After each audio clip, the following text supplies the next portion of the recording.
name and Yeah. My name is Tunde Abbas. Tunde Abbas is my name. Tunde Abbas is my name. I'm an activist and project manager. So entrepreneur. So that's what I do for a living. Okay, so in short, a brief just sort of what happened that day.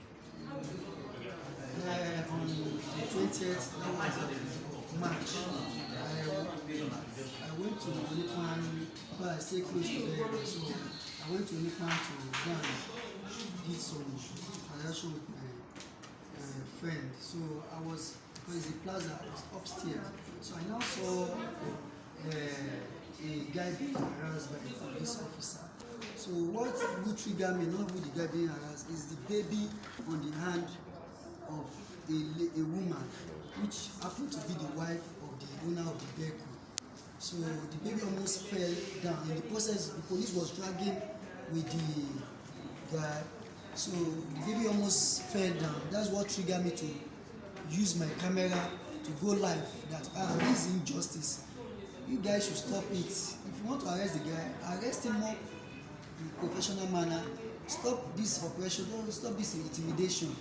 So that is what led to the arrest. So the police, they are not comfortable with me coming exposing their impunity, and so that is what led to my arrest. Okay, so after the arrest, what happened?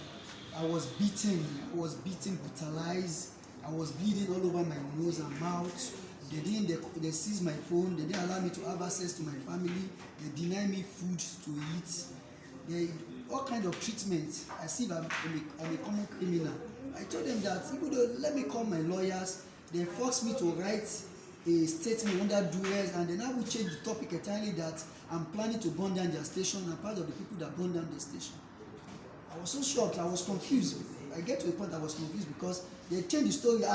I must go to jail. I want to burn their station again. I must do this.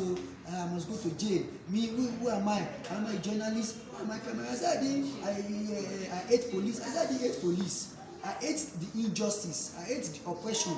I hate the impunity the police exhibit to Nigeria, average Nigeria on the streets.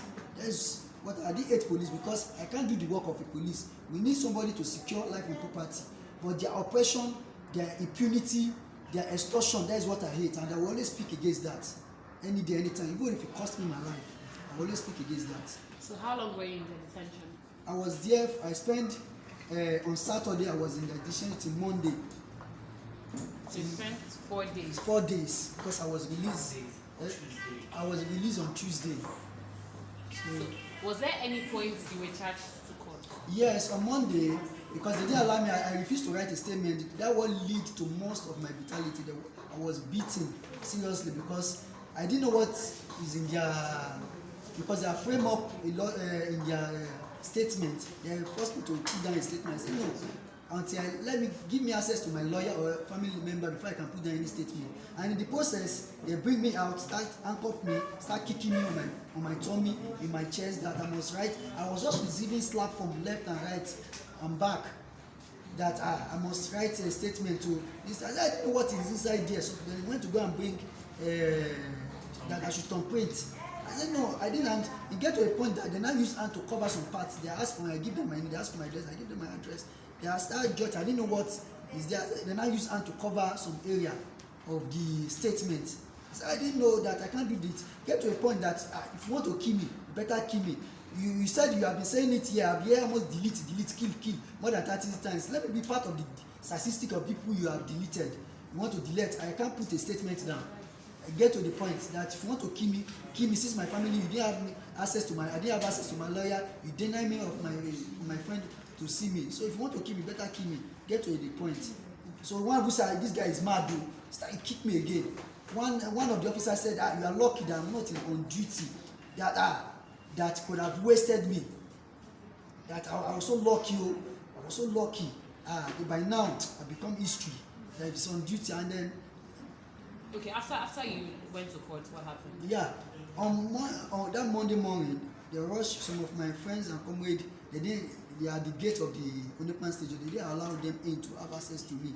Sorry, before that, yeah. how did they know you were there? Like, did they eventually find out you were yeah, I think if the information Okay. go around. So my friend, his name is Tokunbo, so he's the one that first of all aware that I was detained there on Saturday.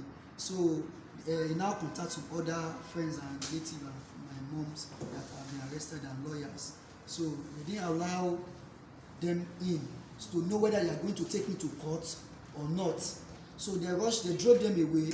They handcuffed me and rushed me, take me down to Yaba Magistrate Court. So they meet with one of the prosecutor to perfect their frame statements they take to court. So the prosecutor now said, he now called me that what happened, and I explained my own side of the story. And I said, why me to go and be cameraing police? I should allow police to be doing their job. Next time I should learn to mind my business. That now that let the police free me. So they let grant me bail, I should go. So the next time I should mind my business, so let them free me. So those police, they are not comfortable because they have been right from their cell. Most of the officers have promised me that I'm going to end in jail, that I should not come back. So they have promised, so they are not comfortable with the outcome of the lady. So by the DPO too was not comfortable with that. Again, after a few minutes, they asked for my PIN number, that they want to delete the video. They now discover some of my protests and some of my video with seeing me encountering police. I said, don't be today. They now see the picture of me, you be Showore boy, revolution. We deal with you. You be freedom fighter, we deal with you. You must go to jail. You must go to jail. And I be freedom fighter, you must go to jail. And then so the DPO now, by himself, again, he now take me, because the first court we went to, the DPO didn't go, he just sent the officers to take me to the court. So since they didn't grant them their desire, so they are not happy, because their desire is to frame me up that I'm part of people that burn down their station. So that is their plan, that is their game plan, but they failed woefully. So they now plot another plot that they now take me to legal department, to Panti again, to the legal department in Panti. By the time they get there, I discovered that they didn't get a pleasant response from the legal department. So because I can hear from the conversation with the fellow officer and DPOs, those lawyers say, wala too much, this, I can hear it from his body language and the way he interacts with some other this thing. So they now drove me down to Pedro police station. So by the time I get there, he now dropped me. Now I was handcuffed like a common criminal. He now take me to by the time I get there, now discuss. I didn't know what he discussed indoor with the Pedro police. That one just was out. Is you the guy that they are sending picture up and down that they should free about? Is it him? Bring him. Put it in the cell. That they should put me in one of the dark room. That nobody should allow any access to me. That they should not allow anybody to see me. They should not give me access to food. They should not allow me to make any calls. They should not allow me to send any pictures out to that. That's what we try in any plan. That sending my picture that was in detention in the cell. That if you try it here, it will waste me, it will delete me. That it didn't take nonsense. So a father that has a DPO for saying that, to tell you that impunity has become numb to him. That is not that. That means he has been deleting a lot of people. To tell you that he has been deleting, he has been killing people. So I want that DPO to be brought to book. That DPO, that justice for Abbas for me is not about a compensation. I didn't want the blood money of the government, of their compensation. I didn't want that. All I want end to police brutality. I want end to, because so many lives that these police officers have truncated. So many lives that are supposed to be the breadwinner of their family. They are supposed to be the breadwinner they have truncated. So there is justice for Abbas. So that is my own. All I want. Okay. So do you smell another protest? Yes, because since police brutality has not ended, resistant. So we must continue to protest. Let everybody begin to speak out, because if you see, our silence means they will continue to kill us more. Despite the SARS, they didn't learn any lesson. They are not ready to amend their way. They refuse to repent. So we must continue to protest, speak out, because our failure to come out and protest and say enough is enough, they will continue to kill us. Because if a police officer, a DPO for that matter, can say he will delete. During my detention, I hear that language. My beating didn't pay me enough. All the bruises, all everything pay me. Till yesterday, the thing still echo in my mind. It's giving me some emotional psychological trauma and delete. I know what's the meaning of delete. Kill. Is it file you want to kill? Is it a picture on your Android phone you want to delete? Is it we are talking about human being here?